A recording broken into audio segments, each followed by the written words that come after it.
Si ignoras lo que ocurrió antes de que nacieras, siempre serás un niño. Cicerón. Una hora con la historia. Un nuevo enfoque del pasado deshaciendo mitos. Con Pío Moa y Rafael Núñez Huesca. Aquí, en Radio Inter. Buenas noches, un sábado más, 2 de junio de 2018. Don Pío Moa, buenas noches. Hola, buenas noches. Esto es Una hora con la historia. Les habla Rafael Núñez Huesca.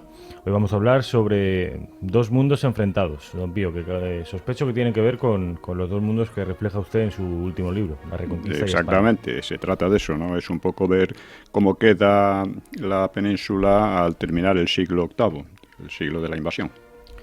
Don Pío, estos días creo que ha tenido usted una actividad bastante frenética en la Feria del Libro. Ha estado firmando muchos ejemplares en muchas casetas, ¿no? Pues tanto como frenética no, estuve firmando ejemplares 2 horas, bueno, menos de 2 horas, 1 hora y 3/4, en una caseta, el domingo pasado.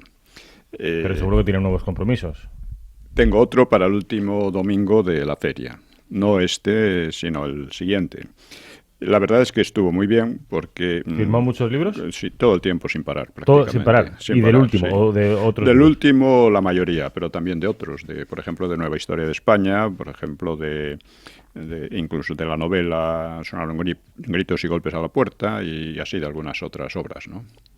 También de los mitos de la Guerra Civil, pero sobre todo del de la Reconquista. La Reconquista está yendo muy bien, según parece. Y vamos, yo estoy tratando de que se vea, porque es muy importante ver que el objetivo de este libro tiene que ver con la negación de la Reconquista, negación absurda, y que además trata de imponerse en la enseñanza desde el principio. Es una cosa de una manera absolutamente arbitraria, y claro, esto es realmente un ataque a España y es una de las características ya desde la transición ha sido la hispanofobia, el ataque a España por todos los costados. La Reconquista, el reino hispanogodo, la Guerra Civil, el franquismo, lo que fuera, todo ha servido. Y creo que si no conseguimos invertir esa tendencia, pues muy mal vamos, ¿no?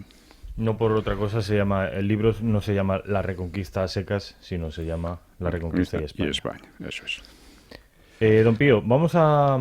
La sesión de hoy, como digo, tiene que ver con los dos mundos enfrentados que Sí. aparecen o surgen en la península ibérica a finales del siglo VIII. Pero antes, como siempre, va a hablar usted sobre un asunto concreto. Por lo general tiene algo que ver con la actualidad, siquiera de manera tangencial, Sí. como es el caso en este día de hoy de la necesaria promoción de nuestro idioma, la lengua española. Sí.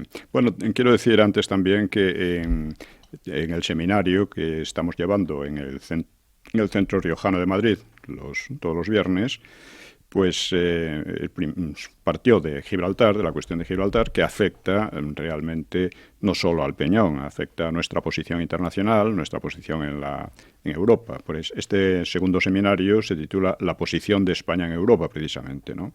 Y hemos tenido ya la segunda sesión referida a cómo España creó uno de los ámbitos culturales más vastos de la historia, y el primero a través de los océanos, ¿no?, en el siglo XVI, y cómo ha evolucionado y cuáles son sus perspectivas actuales. Porque esto entra también en la posición de España en Europa, que no es la misma que pueda ser la de Alemania, por ejemplo, o la de Italia, que no tienen ese tipo de ámbito cultural. ¿Cómo se titula los seminarios? La colección de... La posición de España en Europa. La posición de España en Europa. El primero fue una visión histórica desde la formación de España hasta el siglo XX. El siguiente va a ser, el próximo viernes, sobre la política de España, internacional de España en el siglo XX hasta la caída del muro de Berlín, por así decir, hasta la caída de la Unión Soviética. Y luego el último será sobre las perspectivas que se abren después de la caída de la Unión Soviética. Viernes, Centro Riojano de Madrid, 19 horas. 19:30. 19:30. A las 7:30 de la tarde. El centro queda en la calle Serrano 25. Perfecto. Si están ustedes en Madrid o son ustedes madrileños, viven en la capital, ya saben que pueden acercarse al Centro Riojano a escuchar la posición de España en Europa. Don Pío, ¿le parece que empecemos con la editorial? Sí, bien. Está en marcha una recogida de firmas por el grupo Hablamos Español, que trata de garantizar la enseñanza en el idioma común. La mera existencia de esta campaña, pues ya demuestra que estamos en un régimen en que la inconstitucionalidad de los gobiernos pues es palmaria, ¿no? Es una demostración de cómo los partidos han ido impulsando el país a una democracia fallida. Porque si en España no se educa, no se enseña en español, pues es que algo va muy mal. O sea, según la Constitución, el castellano es la lengua española oficial del Estado. Todos los españoles tienen el deber de conocerla y el derecho de usarla. Las demás lenguas españolas serán también oficiales en las respectivas comunidades autónomas de acuerdo con sus estatutos. Bueno, la definición no es muy clara porque el carácter algo chapucero de la Constitución, ¿no? Pero lo son lo bastante. El castellano se declara oficial porque es el idioma español por excelencia, el idioma común y el más hablado en todas las regiones, el que posee además mayor bagaje cultural y que posee además mayor utilidad en cualquier sentido, ¿no? Con enorme diferencia sobre las lenguas regionales, ¿no? Llamarle castellano introduce cierta ambigüedad. Se le puede llamar así porque es de origen castellano, ¿no? Pero introduce cierta ambigüedad, pues que parece una lengua regional más, cuando en su origen en Castilla pues luego ha tenido muchos añadidos, incontables aportaciones de todas las regiones, además de los países hispanohablantes. Por ejemplo, la literatura gallega en el español común es muy superior en calidad y cantidad a la literatura gallega en gallego. Lo mismo pasa con la literatura catalana en catalán, que es muy inferior en casi todos los aspectos a la literatura catalana en castellano. Y bueno, no digamos ya del vascuence, ¿no? Prácticamente no ha tenido vida cultural de importancia, ¿no? Hasta muy recientemente. Y sigue sin ser demasiado importante, la verdad. Porque uno de los problemas que tienen estas lenguas también es que al convertirse en instrumentos de los separatismos, pues se degradan, crean una pseudocultura basada en la falsificación histórica, y claro que eso pasa también con el castellano actualmente, ¿no? La falsificación histórica es terrible, ¿no? Sí, pero con las lenguas regionales ocurre que al ser herramientas del separatismo, don Pío, yo creo que disuade a muchos gallegos, catalanes o vascos de acercarse a la lengua y de escribir en ella. Sí, claro, porque además, claro, su ámbito pues es mucho menor, muy pequeño al lado del castellano, ¿no? Del español común. Digamos que el español es además el signo de identidad más potente de los españoles y el lazo cultural más decisivo con otros muchos países hispanohablantes, porque claro, no es solo el idioma de España, ¿no? Bueno, pues la política cultural e idiomática desde la transición ha consistido en un acoso permanente e inconstitucional a la lengua común. Eso en las regiones bilingües, que han utilizado las lenguas regionales como instrumentos de división, de falsificación de la historia, como dije, y de odio, ¿no? Es un odio inherente a los separatismos, ¿no? Lo cual no podría haber ocurrido sin el apoyo permanente, el apoyo financiero y político de los gobiernos del PSOE y del PP, incluso de instituciones como el Tribunal Constitucional, que según decía alguno, ha sido hecho por los partidos para hacer constitucional lo que evidentemente es inconstitucional, empezando por la inmersión lingüística en las lenguas regionales, ¿no? Ya se empezó a declarar lengua propia, la regional en algunas regiones, entendiendo implícitamente que el español, por excelencia, pues era ajeno o extranjero o abiertamente enemigo. Y de esta política, cuyos resultados nefastos estamos comprobando a diario, pues el mayor y más anticonstitucional responsable ha sido el duopolio oligárquico PP-PSOE, un duopolio además corrupto. Este partido ha sido el que ha amparado y financiado todas estas tropelías, ¿no? Sin sus complacencias, sin sus financiaciones, sin sus ilegalidades, los separatismos no habrían podido avanzar como lo han hecho, empleando como arma las llamadas lenguas propias. Porque además esos partidos se han preocupado de marginar y denigrar desde el gobierno, desde los gobiernos, cualquier resistencia a semejantes derivas. Y el PP especialmente ha imitado en Valencia, Baleares o Galicia las medidas de inmersión lingüística de los separatistas.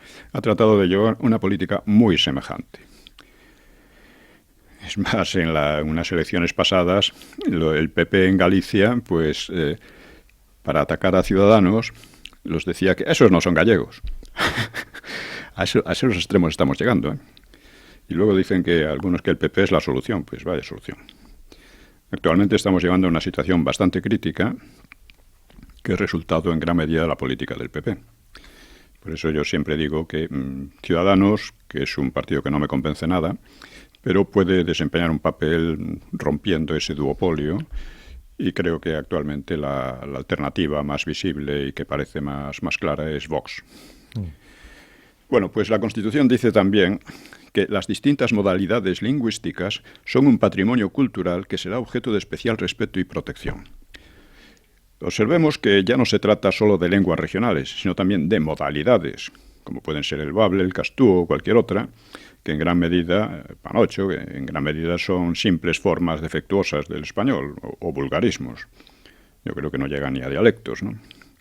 En muchos lugares se ha utilizado desde la escuela esas modalidades lingüísticas, pues para promover un lenguaje chabacano, un lenguaje cutre y a menudo obsceno. Yo recuerdo una maestra de Andalucía comentaba que hace muchos años pues se promocionaba el lenguaje pues obsceno, ¿no?, que es muy común en toda España, como una forma cultural, una forma de cultura, ¿no? Eso ya en la escuela, ¿eh? Pues al igual que en el caso de las lenguas regionales, ese respeto y protección se niegan a la lengua común y han sido utilizados sistemáticamente contra la lengua común, es decir, contra la idea misma de España. Eso tanto por los políticos centrales como por los autonómicos. Evidentemente no han conseguido todo lo que hubieran querido, quizás, porque el español sigue siendo, es inevitable, es una cosa que no pueden romper, ¿no?, ni en Cataluña, ni en Galicia, ni en Vascongadas, ni en ningún otro sitio, ¿no? Pero hacen todo lo que pueden por crear esa disgregación, crear esa especie de despego o de odio incluso de odio hacia la lengua común. Todo esto va avanzando y nos ha llevado a la actual crisis política, que es la más grave desde la República, porque pone en cuestión nuevamente la existencia de España, o sea, la permanencia de España. Bueno, este ataque disgregador a la lengua que nos une y que además constituye nuestra mayor riqueza cultural, pues se completa con el intento de crear un país bilingüe, español-inglés, a partir de la enseñanza pública, con el inglés como lengua superior de cultura, porque claro, por algo se mete el inglés, porque es la lengua superior de cultura, según dicen, ¿no? La lengua de todo, de la música, de la ciencia, de la economía, en fin, de todo lo que usted quiera. Se trata, por así decir, de gibraltarizar España en lugar de españolizar Gibraltar. En el seminario de que he hablado, pues ya hemos partido de esta situación. Un país que acepta y además rinde pleitesía a una invasión de su territorio por otra potencia, pues es un país que realmente ni tiene ni merece el respeto de nadie, como estamos comprobando actualmente en relación con Cataluña en la Unión Europea, ¿no? ¿Cómo es, don Pío, esa fórmula que usted siempre habla de lengua ajena en idioma ajeno? Sí, nuestro ejército está funcionando en operaciones de interés ajeno, bajo mando ajeno y en lengua ajena. Lo mismo en el Báltico que en países islámicos, etcétera, ¿no? La lengua de la OTAN, que es la lengua del país que, por ejemplo, no es la lengua de Gibraltar, y la lengua del país que no cubre a Ceuta y Melilla, lo cual revela el designio a la larga de entregarlos a Marruecos, ¿no? Bueno, uno tiene que preguntarse cómo se pueden explicar estas actitudes. Gregorio, porque es algo que no tiene una lógica normal, ¿no? Gregorio Marañón definió la política del Frente Popular como estupidez y canallería. Y es difícil definir, en otras palabras, la política seguida por gobiernos y partidos separatistas contra el idioma común y a favor de unos idiomas muy poco útiles, entre otras cosas, ¿no? En un proceso que no busca ni puede buscar otra cosa que disgregar España, que aniquilar sus señas de identidad, que reducir a la impotencia cualquier oposición. Estos son los hechos. O sea, reducir a la potencia haciendo uso fraudulento del poder, ¿no?, a cualquier oposición, que esto ha ocurrido a lo largo de muchos años. Estos son los hechos, y no debe despistar a nadie la retórica justificativa con que intentan encubrirlos, esos políticos, que están llevando al país a una crisis, yo creo, a la crisis más grave desde la República, insisto. Porque en la República la guerra terminó siendo la consecuencia del intento de disgregar a España, entre otras cosas. Pero ese intento estaba. El Frente Popular fue una alianza de totalitarios de izquierda con separatistas, y actualmente estamos viendo cómo se están produciendo fenómenos parecidos. Bueno, pues yo creo que esos hechos pudren literalmente al país entero, y exigen urgentemente una reacción que aniquile a esos partidos que pretenden aniquilar a España.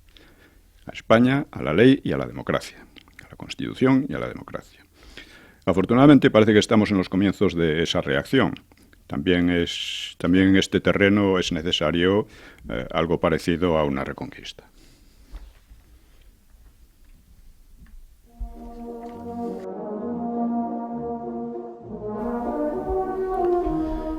También en este terreno es parecido a es necesario algo parecido a una reconquista, decía usted, don Pío. Vamos al asunto, vamos a la reconquista, la original, no la que entiende usted que se puede estar empezando a producir en nuestro país en el siglo XXI. La original, que enfrentó a dos mundos. A finales del siglo VIII, en la península ibérica, ya había dos cosmovisiones y dos mundos enfrentados. Y asentados. España, propiamente hablando, y Al-Ándalus. España era la parte que se reconocía como heredera o continuadora de la nación hispanogoda, el reino de Toledo, también llamado, y Al-Ándalus, que era pues la imposición del Islam en la península ibérica. Desde el principio los andalusíes se referían a sí mismos como tales. Es decir, ellos se definían como islámicos, pero su poder adquirió muy pronto el nombre de Al-Ándalus, o Al-Andalus, eso depende como uno quiera llamarlo, pero vamos. O sea, bautizaron al territorio como Al-Ándalus muy tempranamente, ¿no? Sí, es una palabra que unos dicen que tiene que ver con los vándalos, otros con la Atlántida. En fin, son de esas palabras que se discute siempre su origen, no está claro. ¿Y lo que usted se refiere como españoles, a su territorio se referían como España? Claro. España al principio empieza a ser, pues... España con ese, ¿no? Bueno, ya o sea, era Hispania, la Hispania romana, que es la base cultural, indudablemente, y que ya en la época visigoda estaba evolucionando, seguramente el latín está evolucionando también, a Spania. Y de España a España, claro, que es lo mismo. Son diferentes formas derivaciones de una misma. Eso es. Bueno, pues a efectos político-históricos, el siglo VIII comienza en España con la invasión islámica, que ocurrió en el año 711, y termina con la proclamación de Alfonso II el Casto en 791, porque este iba a abrir una nueva etapa en la Reconquista. Y algo más tarde también con la creación de la marca hispánica. En sentido contrario, para Europa occidental, es curioso, también terminaba el siglo por las mismas fechas, en 793, y terminaba con el asalto al monasterio de Lindisfarne, en la costa noreste de Inglaterra. Este asalto abría la era vikinga, que puso en grave riesgo la continuación de la cultura cristiana en Europa. Igual que la invasión islámica lo puso también, ¿no? Fue la segunda oleada de invasiones, vikingos, magiares e islámicos. Bien, pues la irrupción árabe fue contenida en Francia y en el norte de España, y había amenazado a toda Europa y seguiría haciéndolo desde el sur. Y con los vikingos y más tarde los magiares, como digo, pues comenzaba esa nueva oleada, después de la oleada germánica inicial, que destruyó al Imperio Romano de Occidente, creó una serie de reinos muy poco estables. El más estable fue, desde luego, el de España. Y sobre esos reinos que empezaron a cristianizarse, o en parte venían ya cristianizados, desde un cierto punto de vista los arrianos eran también cristianos, ¿no? herejes pero cristianos, ¿no? Pues fue la época que se puede llamar también, se llama Alta Edad Media. Yo creo preferible llamarla la época de supervivencia, porque fueron unos siglos de supervivencia muy dura. También se pueden llamar de las invasiones o época de los monasterios, porque los monasterios, sobre todo los benedictinos, pues fueron el arma principal, el instrumento principal por el que se mantuvo la cultura y la herencia civilizada, ¿no?, en Europa.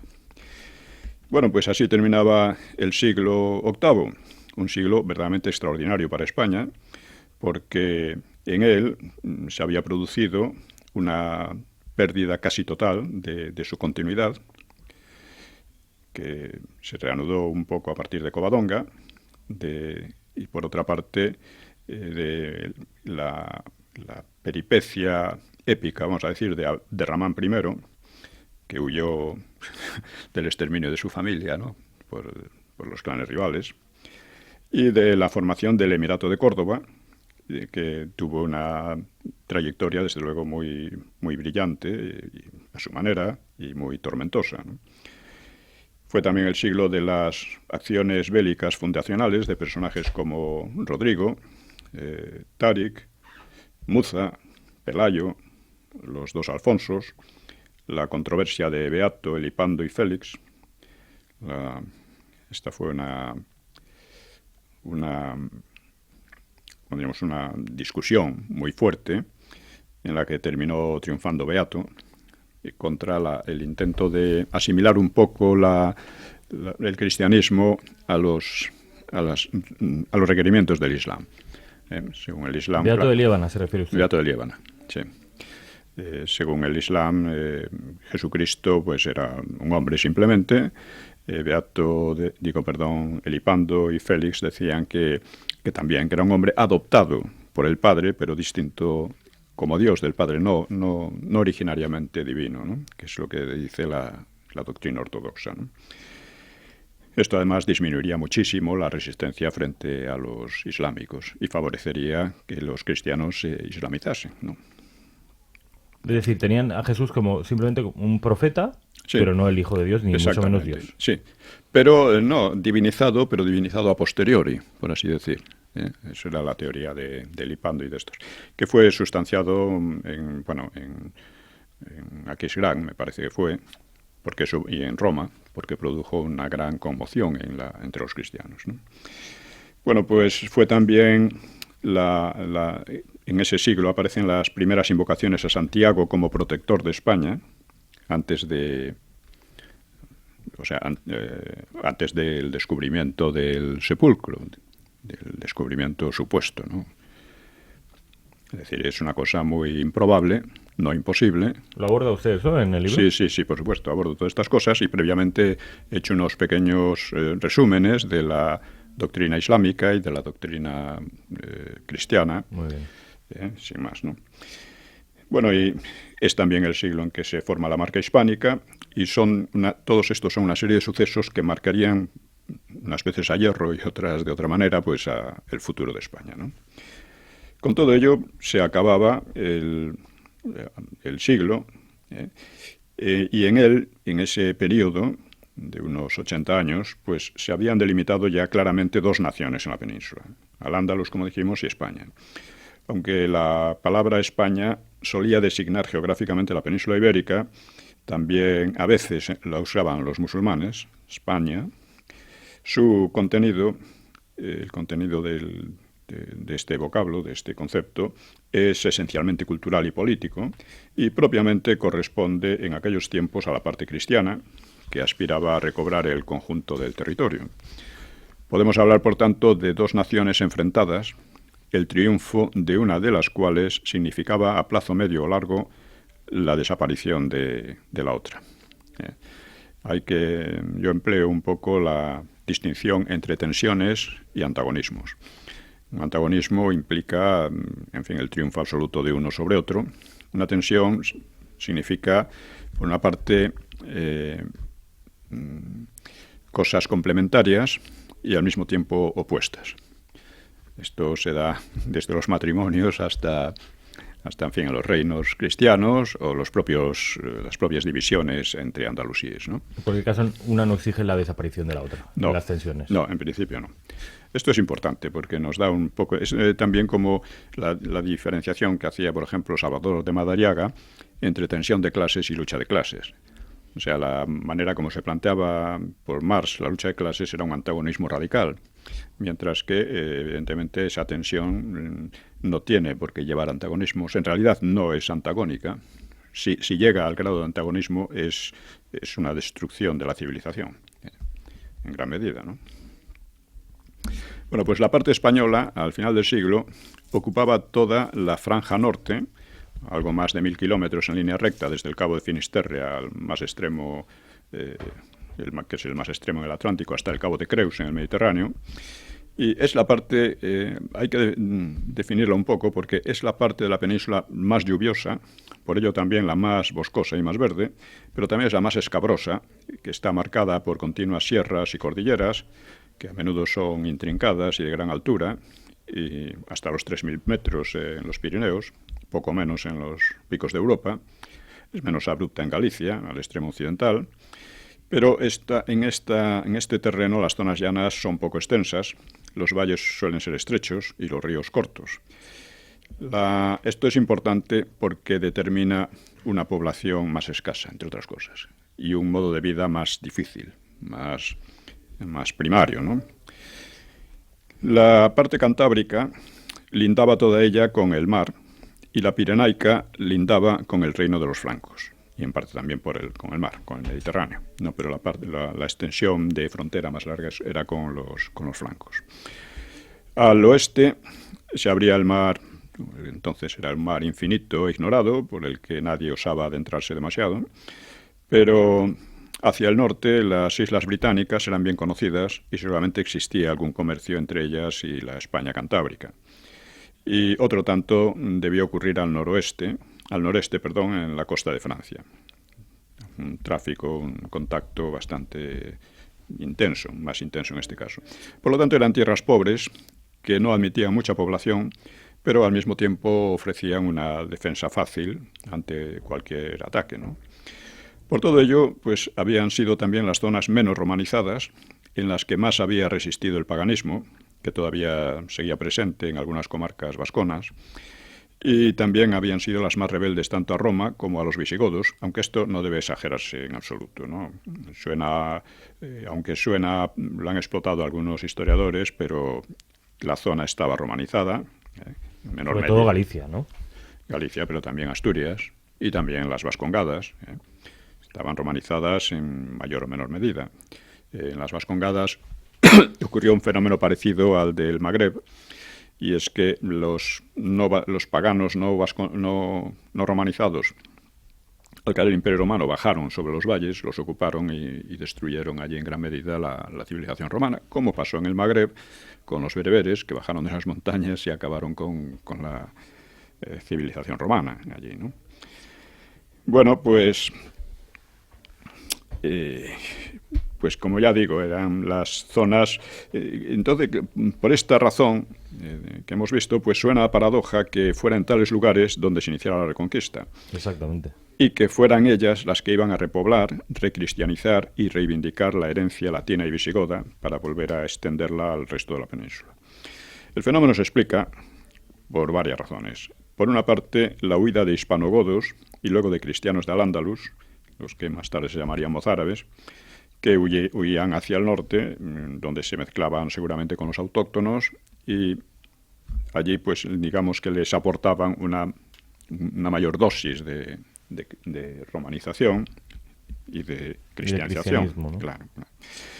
Bueno, pues al sur se abrían las tierras de Al-Ándalus, que ocupaban la mayor parte de la península, y en ellas alternaban las cadenas montañosas con amplias mesetas y llanuras en torno a largos ríos de caudal variable, como el Duero, el Tajo, sobre todo el Duero, el Tajo, el Guadiana, el Guadalquivir, que corren hacia el Atlántico, y el Ebro hacia el Mediterráneo, ¿no?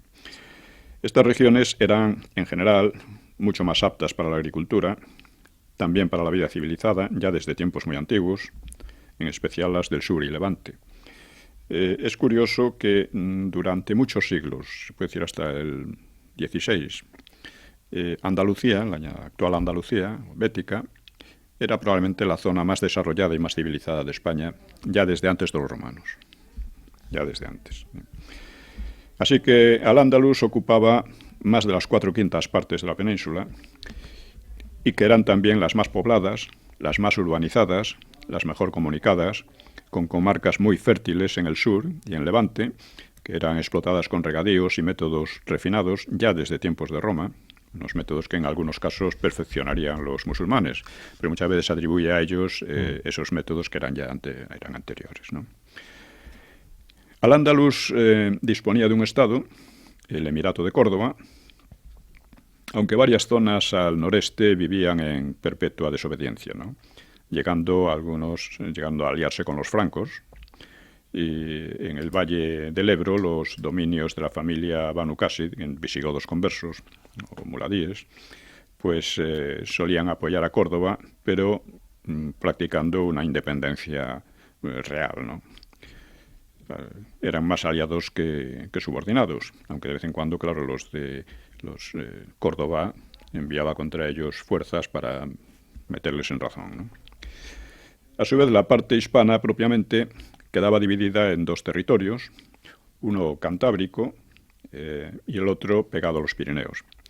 La España cantábrica, se puede llamar así, era independiente, tenía un fuerte impulso expansivo, mientras que la parte pirenaica, que era propiamente la parte de la marca hispánica, pues estaba bajo tutela de los francos y era mucho menos dinámico.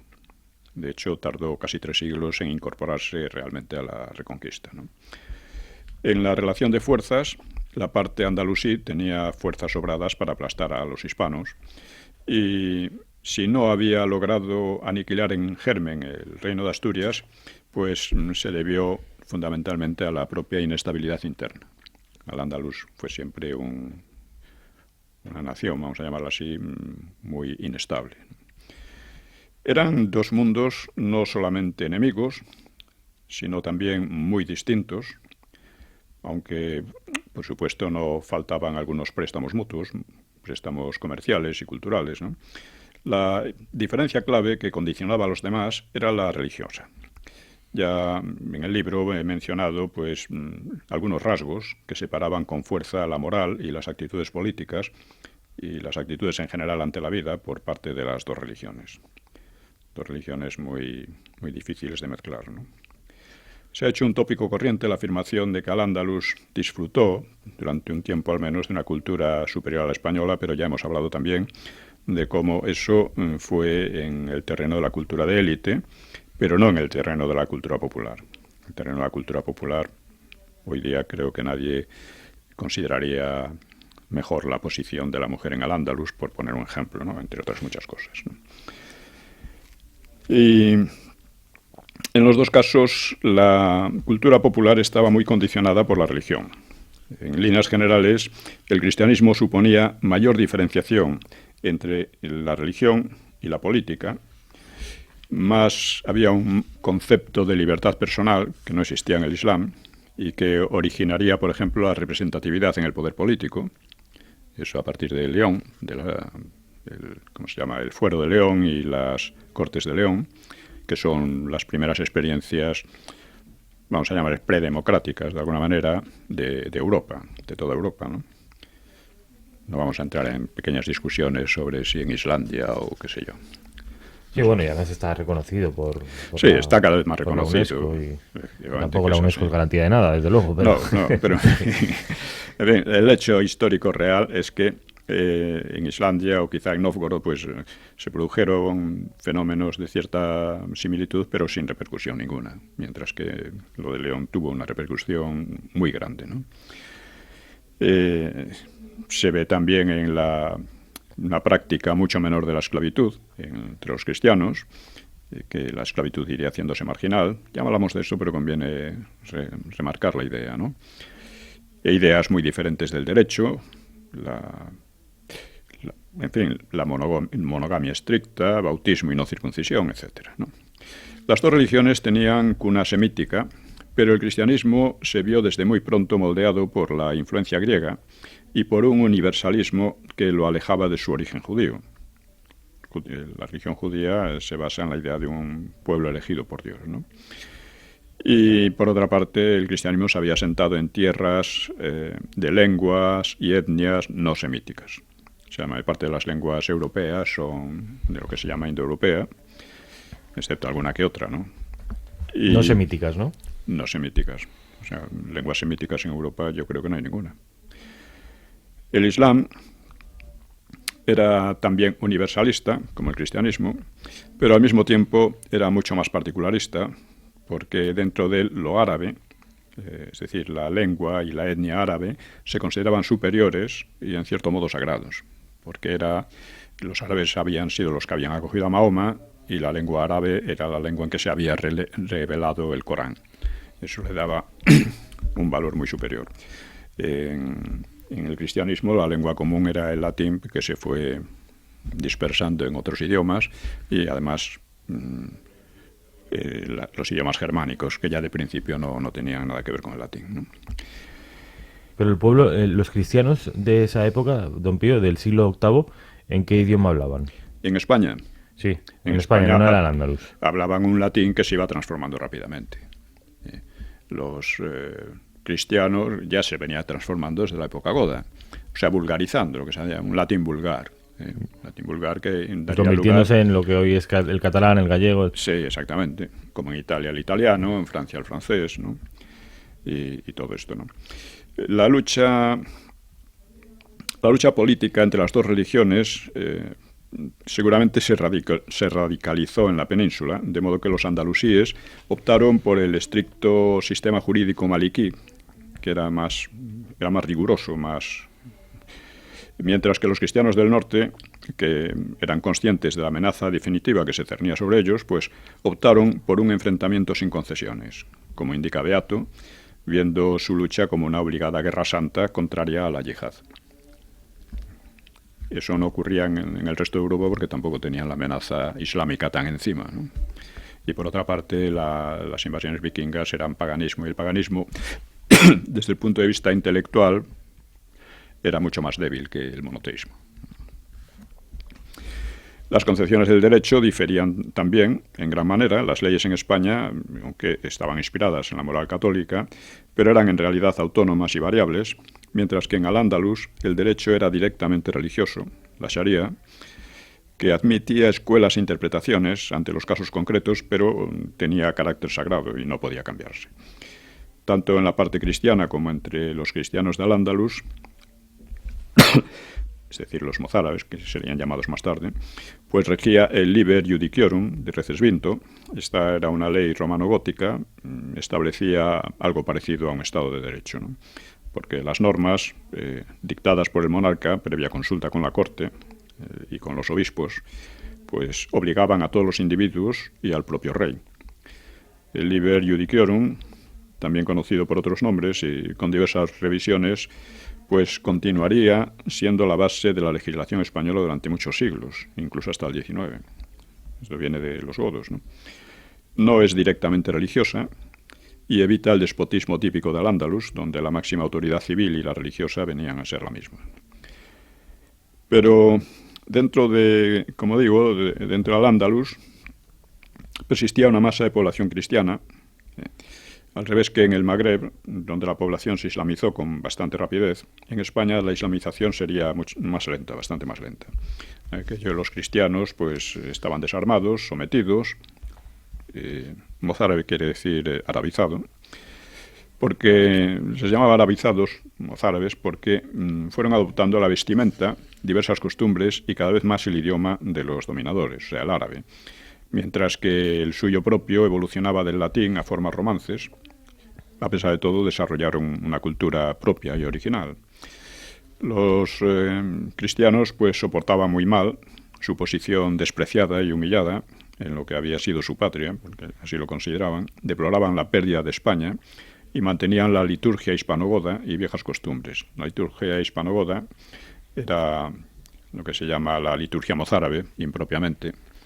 Tenía ciertas similitudes con la liturgia siria y más tarde sería abolida en gran medida, por lo menos, casi en total medida, por la liturgia romana. Más tarde, esto pasó ya en el siglo XI.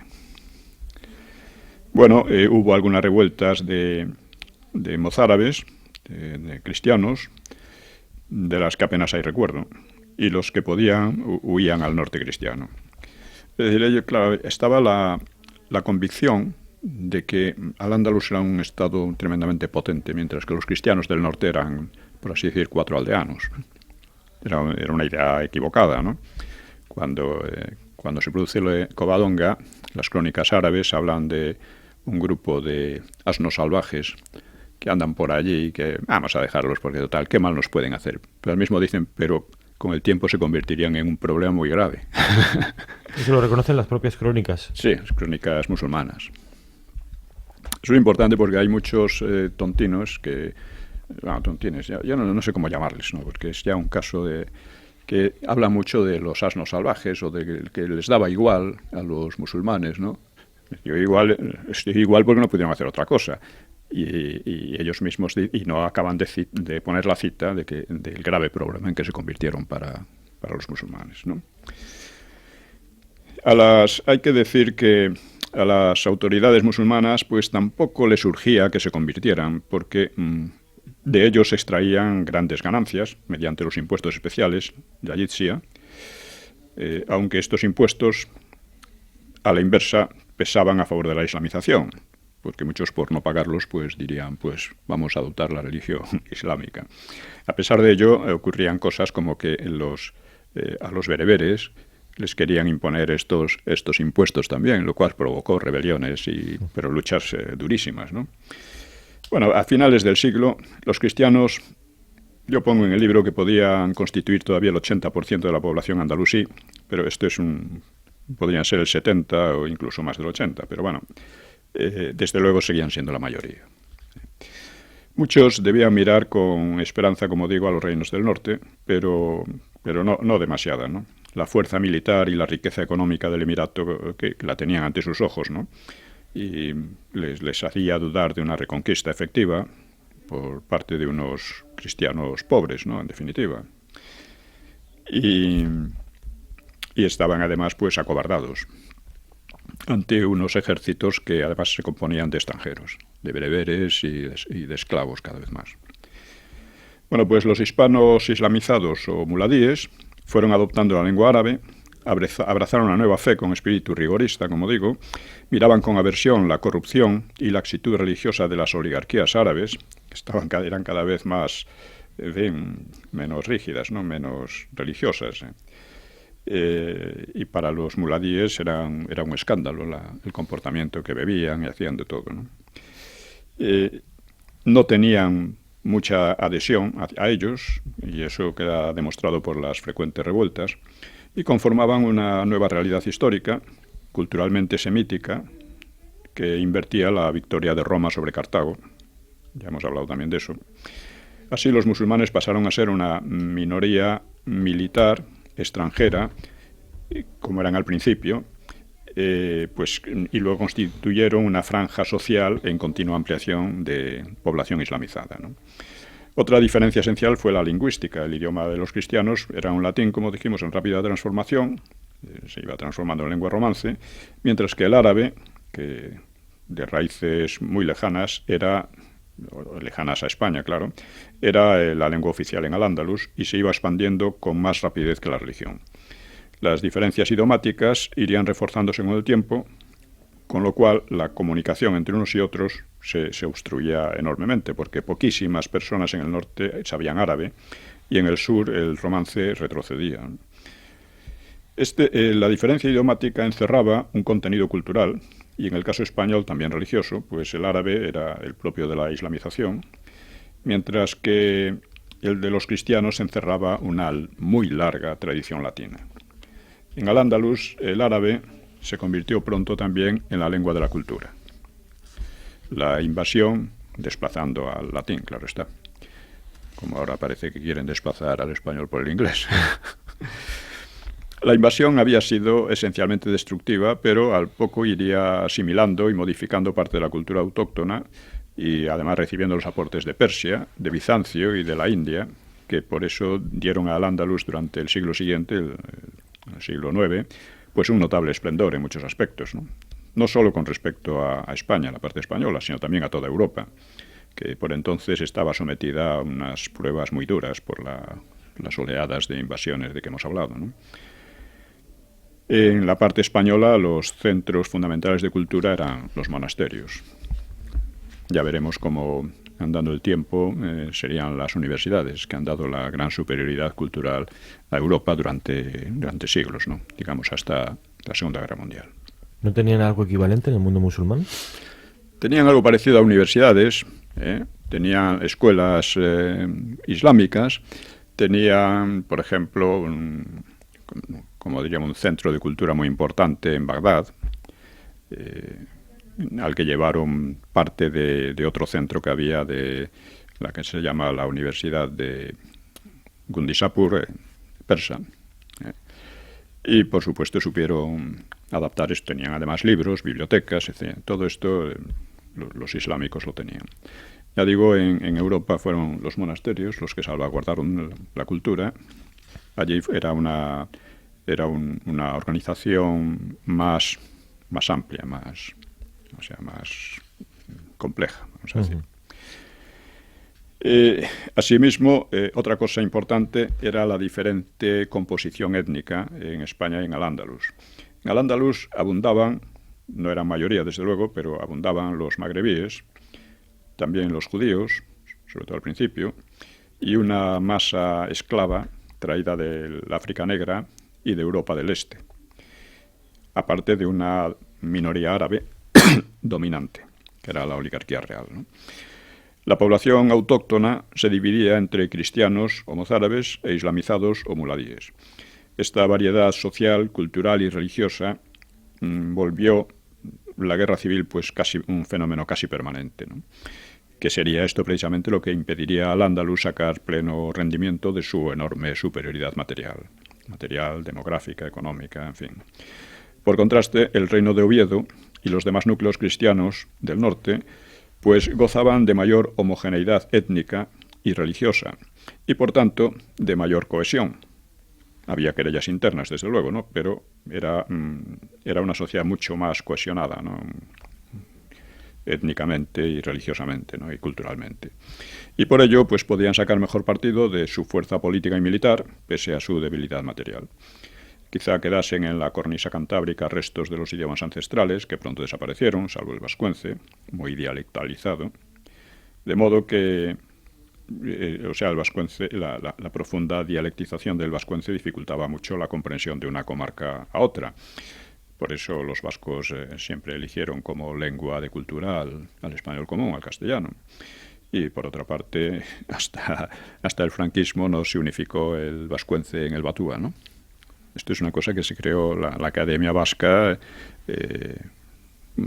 protegida en el franquismo, ¿no? Yo creía que el euskera unificado fue posterior al régimen, que fue en democracia. No. ¿El batúa se hace durante...? Sí, desde los años 60. Es una de las muchas cosas que se dicen, ¿no? Que la gente... Bueno, conforme los vascones se civilizaban y abandonaban el paganismo, pues ya digo, hicieron del latín y el romance sus lenguas de cultura. Por eso apenas hay cultura escrita en vascuence, ¿no? Ni literatura o cosa por el estilo, ¿no? No menos importancia tenía la organización militar. La oligarquía árabe desconfiaba de la población autóctona. Estamos viendo las diferencias entre uno y otro, ya digo, desconfiaba de la población autóctona, incluso de la islamizada, que estaba siempre en plan levantisco, por lo que compuso su ejército fundamentalmente con magrebíes, o bereberes y esclavos, que en su mayoría eran de origen eslavo o africano. O negros. O negros, sí. A fin de impedir una relación estrecha con la población, que en general los odiaba, a los clanes árabes. Un ejército requiere una organización extraordinariamente compleja, una disciplina y mandos expertos, al menos técnicamente, y con una vasta red económica en torno, desde talleres, comercio de armas, a la financiación de los sueldos, el aprovisionamiento de comida, ropa, caballos, ganado, etcétera, ¿no? En todos estos aspectos, los emires tenían posibilidades incomparablemente mayores que los cristianos. Sin embargo, los cristianos, pese a que sus ejércitos eran necesariamente más primarios, tenían a su favor su composición con hombres salidos directamente del pueblo y muy fuertemente motivados. Además, los cristianos dispusieron pronto de jefes muy hábiles, como demostrarían sobre todo en el siglo siguiente, en el siglo IX. De eso podemos hablar en otra... El libro en general va siglo por siglo, haciendo un balance al final de lo que había pasado a lo largo de este siglo, ¿no? Aquí estamos viendo cómo se crearon dos mundos en el siglo VIII, dos mundos que no tenían nada que ver uno con otro y en que los préstamos mutuos eran escasos, ¿no? Los islámicos, además, los andalusíes, tenían el problema de las rivalidades, que eran feroces, no solo entre los árabes y los bereberes o los muladíes, sino entre los propios clanes árabes, unos rencores que mermaban la eficacia militar. Algunos de sus desastres fueron causados por el sabotaje mutuo entre unos y otros, ¿no? Ya hemos hablado también de la actitud hacia la mujer, que indudablemente era mucho más libre y autónoma en España. El Liber Judiciorum reconoce su derecho y acceso a la propiedad de tierras o casas, a la herencia, etcétera, su testimonio, y el matrimonio en régimen de gananciales. El mero hecho de la monogamia ya constituía una diferencia radical. Ahora he visto en el metro un gran anuncio de Hammam al-Andalus.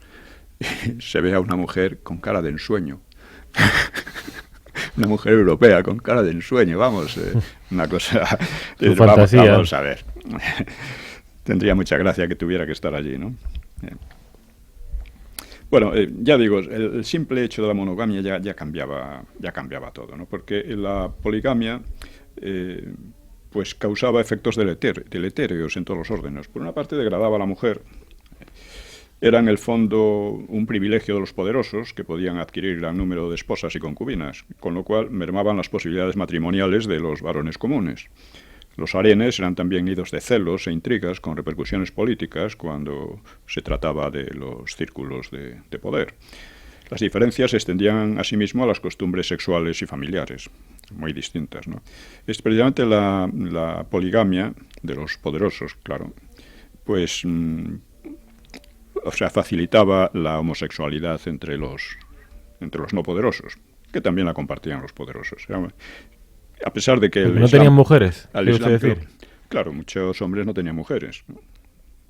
Es evidente, ¿no? Y... La homosexualidad, porque se habla mucho de la bisexualidad en Roma, como algo muy natural, pero la homosexualidad en el mundo islámico era... En Al-Ándalus. Al-Ándalus tenía cierta diferencia, era vista por otros pueblos islámicos como una zona un poco... Degradada a nivel moral. Degradada a nivel moral, sí.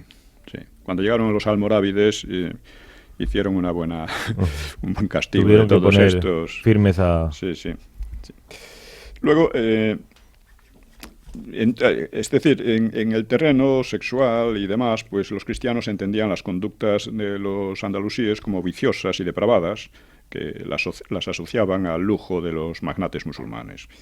En Al-Ándalus las esposas legales estaban recluidas, apenas se dejaban ver en público, enfundadas en el burka de cabeza a los pies. En cambio existía el comercio, ya hemos hablado de él también, pero conviene recordarlo, ¿no?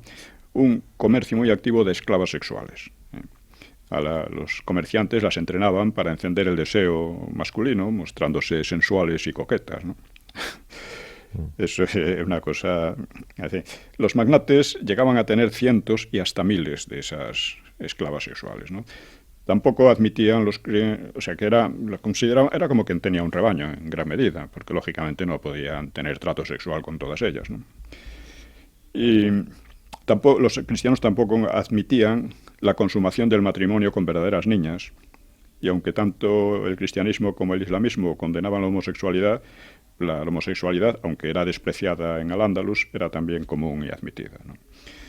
Por eso actualmente los los gobiernos y movimientos LGTBI pues ensalzan mucho al Al-Ándalus. Les parece que estaba muy bien por eso, ¿no? Las diferencias se manifestaban también en el arte. Los árabes tomaron de los visigodos el arco de herradura, que iba a caracterizar fuertemente su arquitectura, la llevaron a la perfección también. Al revés que los cristianos no tenían pintura ni escultura propiamente dichas, pues su religión les prohibía la representación de personas o animales, debiéndose limitar a jugar con motivos ornamentales inspirados en las plantas. Por el contrario, el arte pictórico y escultórico sería siempre un rasgo muy acentuado en España. Nos quedan un par de minutos, creo. 2 minutos, sí. No pido. Dos. O sea que bueno, las diferencias significativas se extendían a la vestimenta y a la culinaria.